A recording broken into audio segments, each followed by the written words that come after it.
Hello friends, welcome to all of you. मैं प्रशांत चौबे आप सभी का स्वागत करता हूं। तो राष्ट्रीय सुरक्षा कानून क्या है और इससे जुड़ी हुई क्या बातें हैं उसको थोड़ा सा देखते हैं।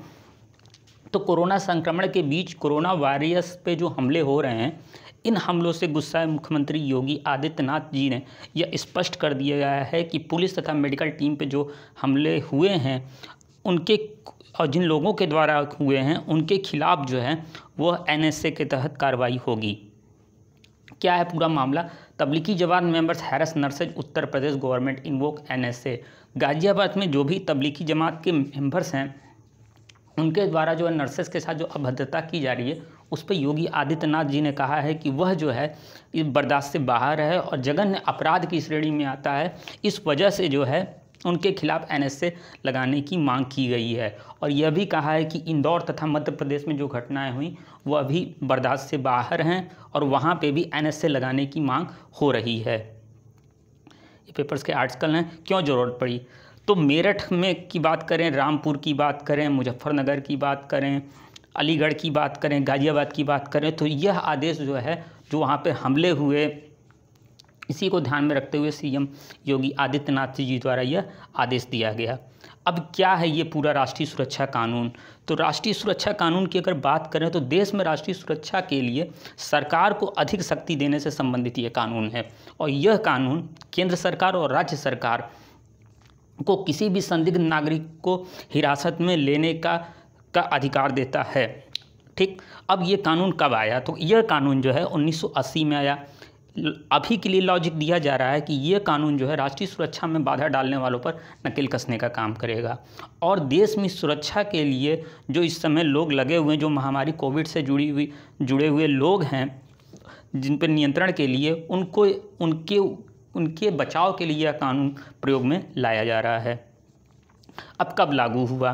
बात अगर इसकी करें लागू होने की, तो राष्ट्रीय सुरक्षा कानून एनएसए जो है 23 सितंबर 1980 को इंदिरा गांधी जी की सरकार में यह लाया गया और फिर उसको जो है राष्ट्रपति जी की मंजूरी जो है, नीलम संजीवा रेड्डी जी की मंजूरी जो है 27 दिसंबर 1980 को पास किया गया और इसमें यह भी प्रावधान किया गया कि सीआरपीसी के तहत जो है पुलिस किसी व्यक्ति को जो है देश के किसी भी हिस्से से गिरफ्तार कर सकती है। जबकि हमारे संविधान में अधिकार दिया गया है कि अगर आपको पुलिस गिरफ्तार करती है तो वह आपको कारण बताएगी गिरफ्तारी का, लेकिन एनएसए के तहत आपको यह नहीं बताया जाएगा कि आपको क्यों गिरफ्तार किया जा रहा है। ऐसा नहीं है कि इस तरह के कानून पहले भी नहीं आए हैं। अगर बंगाल प्रेसिडेंसी में देखें तो 1918 में भी ऐसे, माफ़ कीजिएगा, 1818 में भी ऐसा ही एक कानून आया था। 1919 में बात करें तो रोलेट एक्ट जैसी चीज़ें भी आई थी जिसमें ना कोई वकील, ना दलील, ना अपील जैसी चीज़ें थी, जिसके खिलाफ गांधी जी ने अनशन भी किया था।